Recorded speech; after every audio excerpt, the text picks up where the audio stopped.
হরে কৃষ্ণ বন্ধুরা, কেমন আছে সবাই? এই দেখো আজ চলে এসেছি গোপাল সেবার ভোগ প্রসাদ খাওয়ার জন্য। তো আজকে হলো আমার মায়ের ঘরে গোপাল সেবা, যেটা কিনা অনেকদিন পুরনো ভিডিও। তো আমি ভাবলাম এখন এডিট করে দিয়ে দিই। কিছুদিন থেকে অনেক বিজি ছিলাম, যার জন্য কোনো ধরনের কোনো ভিডিও আপলোড হচ্ছিল না পেজেই। দেখো আমার মা, মাসি, দিদা ওরা সবাই মিলে গোপাল সেবার রান্না বাড়া হচ্ছে আর কি। ওই যে ওদিকটাতে রান্না অলমোস্ট কমপ্লিট হয়ে গেছে আমাদের রান্না। এই দেখো এদিকে রান্নাটা করে রেখেছে ওনারা।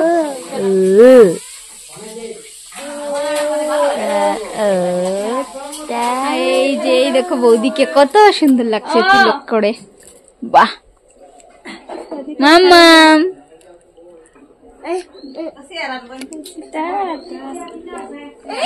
টাটা।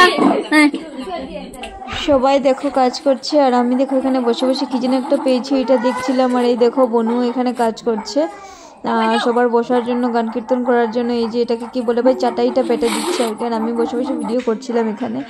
আর এই যে দেখো আমার গোপু সোনাকে কত মিষ্টি করে বসে রয়েছে এখানে। সবাইকেই দেখতে ভীষণ ভালো লাগছে, সব গোপাল সোনাদের। এখানে আমার গোপু সোনা আছে, মায়ের দুজন গোপাল আছে, মাসির একজন আছে, আমার দিদনেরও এখানে একজন গোপাল রয়েছে। তো সবার ঘর থেকে যেহেতু আজকে গোপাল সেবা হবে, তো সবাই যার যারই গোপাল নিয়ে এসেছে আর কি। আর এদিকে দেখো আমার মেয়েকে একটুখানি ঢং মারছে, ও এখানে চন্দন সেবা নিয়েছে, নিয়ে এবার ঢং মারছে এখানে। তো এই দেখো মা এখানে বৌদিকে চন্দনের ফুটা পরিয়ে দিচ্ছে আর কি, যেহেতু এখন গান কীর্তন হবে।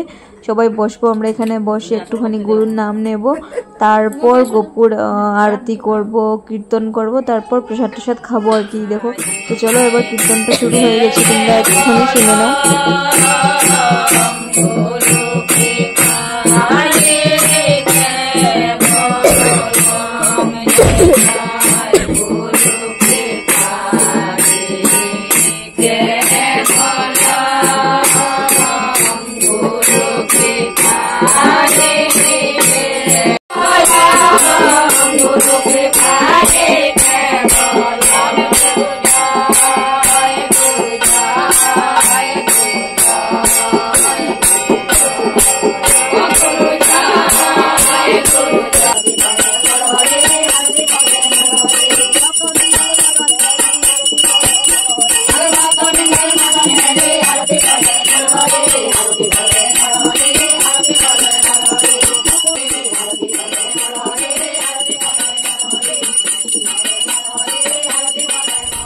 আর এবার দেখো সবাই মিলে বসেছি এখানে আমরা মহাপ্রসাদ খাওয়ার জন্য। মা, মাসি সবাইকে প্রসাদ বিতরণ করে দিচ্ছে, আর আমি আমার মেয়েকে নিয়ে এদিকে ভিতরে বসেছি। এই যে তোমরাও প্রসাদ দর্শনটা করে নাও। আর অবশ্যই কমেন্ট সেকশনে যারা যারা ভিডিওটা দেখছো প্লিজ হরে কৃষ্ণ লিখে যেও। এতটুকুনি যারা ভিডিওটা দেখছো তারা তো অবশ্যই কমেন্টে হরে কৃষ্ণ লিখে যেও।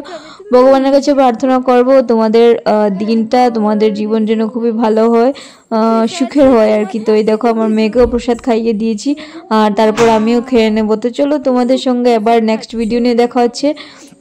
সবাই ভালো থেকো, সুস্থ থেকো, টাটা, বাই বাই।